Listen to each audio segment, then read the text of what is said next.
La phrase d'une cliente m'a ramené à une réflexion que je mène depuis plusieurs mois. Est-ce vraiment utile de fouiller son passé? Ou est-ce que ça génère plus de problèmes et que ça nous enferme encore plus?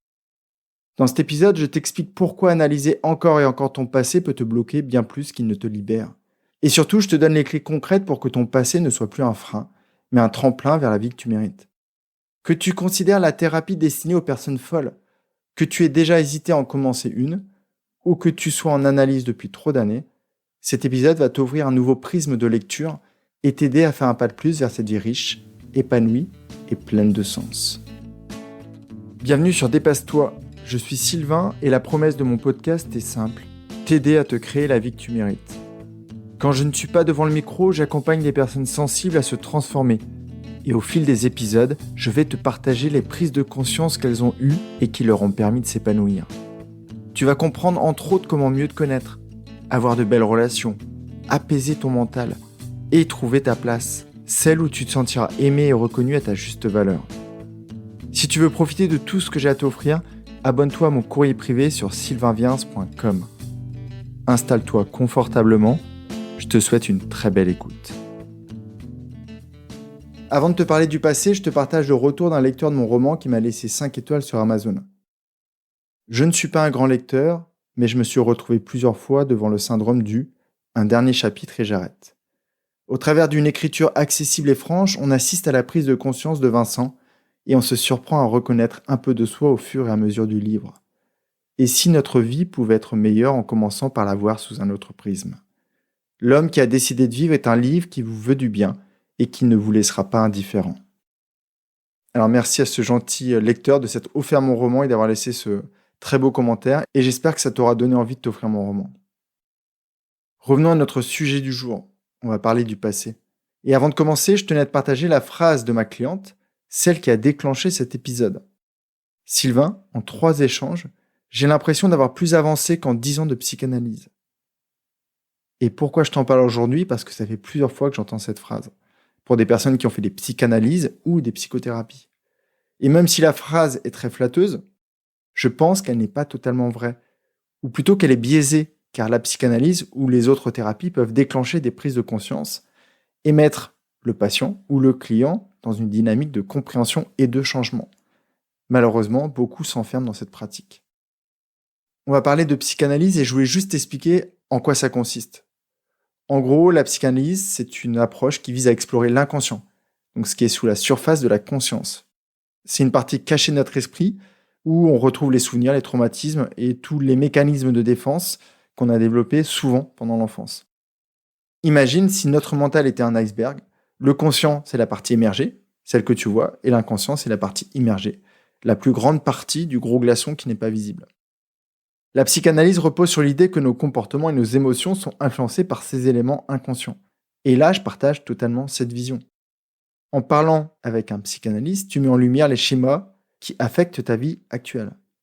Pour te donner une image, c'est comme si tu montais au grenier et tu ouvrais les malles de ton enfance, dans l'idée que ce que tu vas y découvrir, ça va t'aider à t'en libérer. En théorie, c'est ça. Le problème, c'est que la pratique, c'est beaucoup plus compliqué.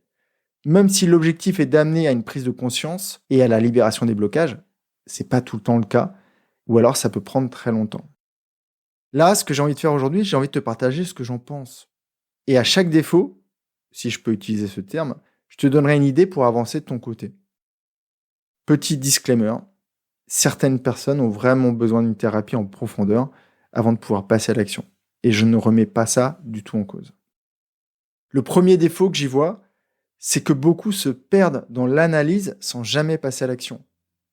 Certaines personnes vont passer des années à explorer leur passé, comme ma cliente, à chercher les causes profondes de ces blocages, mais sans réfléchir suffisamment à ce qu'elle veut vivre et comment elle fait pour changer concrètement son quotidien. Malheureusement, comprendre pourquoi on agit d'une certaine manière n'entraîne pas automatiquement un changement. La transformation va venir principalement des nouvelles actions que l'on met en place. Je te donne un exemple. Imagine que tu découvres que tu reproduis des schémas dans ta vie amoureuse. Au bout de quelques temps, tu t'auto-sabotes pour vouloir vérifier l'amour de ton partenaire. Ok, c'est super, tu as compris. Mais rien ne changera si tu ne travailles pas tes croyances et tes comportements. À partir d'un schéma élaboré avec sa psy, j'ai demandé à un de mes clients de définir les croyances et les comportements à mettre en place pour transformer ce schéma vicieux en un schéma beaucoup plus vertueux. Le deuxième défaut, c'est qu'à chaque fois que tu rouvres une malle, tu renforces son contenu dans ton esprit en parlant. C'est comme si tu étais dans la boue et que tu continuais d'accélérer. Tu t'enfonces de plus en plus, sauf si bien sûr la personne face à toi t'aide à retrouver de la stabilité. Je t'ai souvent dit que le cerveau, il fonctionne par neuroplasticité. Donc ça veut dire qu'il est modelable. Il peut évoluer tout au long de la vie. Et en conséquence, plus tu actives une pensée, plus elle devient forte. Donc, selon moi, trop d'analyse peut entretenir ces schémas plutôt que de les déconstruire. Même si je dis faire du coaching, il n'y a pas un accompagnement où je n'aborde pas le passé.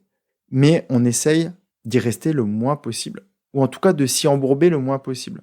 On ouvre la malle, on prend le souvenir ou la blessure et on referme la malle. Ensuite, on regarde cette blessure dans le moment présent et on se demande, ok, par exemple, quand j'étais petit, il m'est arrivé ça, sauf qu'aujourd'hui, j'ai plein de ressources où je peux en développer et voilà comment je peux améliorer ça dans le présent. La cicatrice, elle est toujours là, mais on la regarde avec beaucoup moins d'émotion et elle ne nous empêche plus de vivre. Le troisième défaut, qui est selon moi le pire, c'est le risque de victimisation. En ouvrant les malles et en accumulant les souvenirs souvent douloureux, tu te concentres sur le passé et sur les blessures dont tu as souffert. Mais aujourd'hui, tu as la capacité de changer les choses. Tu es responsable de retrouver la confiance en toi. Ce n'est pas parce que ta maman ne te regardait pas avec suffisamment d'amour ou que tu t'es construit en ne pensant pas mériter l'affection que tu ne peux pas essayer de te regarder avec des yeux remplis d'amour tous les matins. Je vois beaucoup trop de personnes me contacter en m'expliquant que tout est dû à leurs parents, à leurs conjoints, à leur entreprise, voire à la société dans laquelle on vit aujourd'hui. Quand tu te dis ça, tu te positionnes dans une situation d'impuissance totale. Alors que la clé pour se créer la vie que tu mérites, c'est de retrouver ton pouvoir intérieur. Le quatrième défaut que je vois à la psychanalyse, comme à d'autres thérapies, c'est de penser devoir guérir avant de vivre. Il y a encore quelques années, quand tu souffrais d'un lumbago, on te demandait de rester allongé. Puis les médecins se sont rendus compte que la situation s'aggravait. Tu perds les muscles, tes sangles abdominales s'affaiblissent et c'est encore pire. Aujourd'hui, dès la fin de la crise, on te dit de sortir marcher, respirer, voire nager pour te détendre. Et comme ça, tu répares doucement, mais sûrement ta blessure. Je pense que c'est pareil en psychologie. Des blessures ou des schémas bloquants, tu en découvriras toute ta vie. Alors surtout, ne te dis pas « j'attends d'être clean pour commencer à vivre ». Vis et tu nettoieras ton passé au fil de tes expériences. Le dernier défaut qui concerne tout ce qui touche au passé et aux formes de psychothérapie, c'est que l'on se ment à nous-mêmes. On ne parle jamais de manière objective du passé. On le distord. On se raconte des histoires qui justifient notre identité actuelle. Si tu as lu mon roman, le petit Vincent se rappelait d'une enfance triste et très sombre, ce qui expliquait sa lassitude de la vie. Et avec l'aide du coach au bonnet rouge, il l'a vu sous un autre angle. Il a compris alors que oui, il était capable d'être heureux et qu'il l'avait déjà été. Il se rappelle aussi que plusieurs jeunes femmes lui avaient prouvé qu'il méritait l'amour. Souvent, on se répète des histoires qui nous enferment plus qu'elles ne nous libèrent. Attention, je ne dis pas que la psychothérapie ne peut pas aider. Revisiter son passé, bien accompagné, te permet de tirer des leçons, de retrouver ce que tu aimais plus jeune, de rejouer des moments phares de ta vie et plein d'autres choses qui peuvent aider. Mais pour moi, on pose, on regarde, on tire des leçons, on se relève et on passe à l'action. Maintenant que je t'ai dit tout ça, je vais te donner 4 idées pour revisiter ton passé, mais avec cette dynamique dont je t'ai parlé. Celle de te relever et de te construire un présent agréable et un futur incroyable. La première idée, la plus importante, c'est de suivre ces quelques étapes. Allonge-toi, ferme les yeux si tu en as besoin, comprends ton passé, puis remets-toi sur tes pieds, respire un bon coup et mets en place des nouvelles stratégies et des nouveaux comportements pour évoluer. Je te donne un exemple très simple.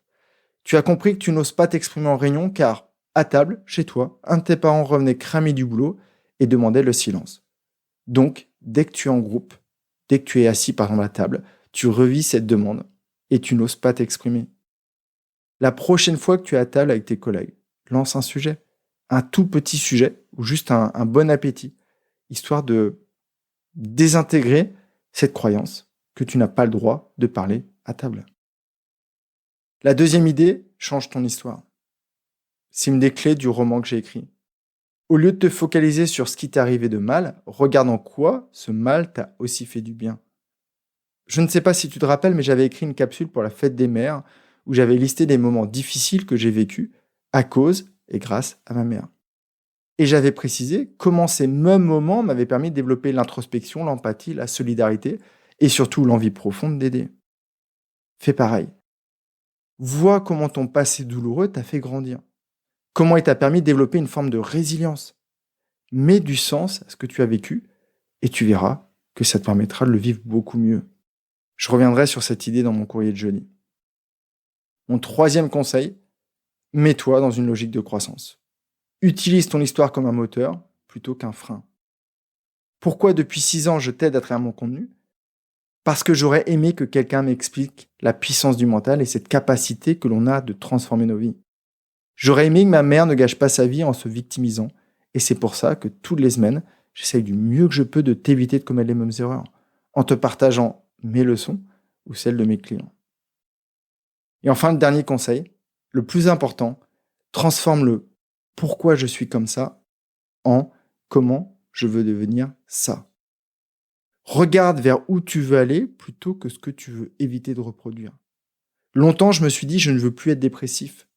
J'aurais dû me dire « comment je fais pour devenir une personne stable et positive ? Comment je fais pour m'aimer et aimer la vie ? Comment je fais pour me créer une vie riche, épanouie et pleine de sens ? Relève-toi et passe au comment plutôt que de rester allongé à t'embourber dans le pourquoi. Quand tu roules dans une voiture, tu ne te focalises pas sur le ravin, mais sur le tracé de la route.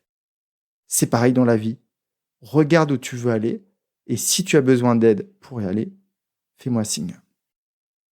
Dans un prochain épisode, je garderai mes lunettes négatives pour analyser les lacunes du coaching, car oui, il en existe aussi pas mal. Comme souvent, l'équilibre se trouve entre fouiller le passé et construire le futur. Et comme ça, tu vois ce qu'il y a au milieu, c'est vivre le moment présent. Et c'est ce que j'essaye d'incarner au mieux dans ma vie de tous les jours. On continue cette conversation dans mon courrier de jeudi. Si ce que je viens de te dire te parle, engage-toi à tester une action dès aujourd'hui. Pourquoi ne pas t'abonner à mon courrier ? Je te rappelle qu'il est gratuit, qu'il se lit en 3 minutes et que tous les jeudis, il te donne envie de te créer plus de joie, d'utiliser ton potentiel et d'avancer vers une vie bien plus sympa. Prends vraiment bien soin de toi. À jeudi. Bye bye. Si ce que tu as entendu t'a plu, je t'invite à continuer ton cheminement sur mon site sylvainviens.com. Et avant de poursuivre, pense à t'abonner à mes épisodes ici même sur la plateforme d'écoute et pense à partager ce message avec une personne qui t'est chère et qui, comme toi, mérite une vie riche et épanouie.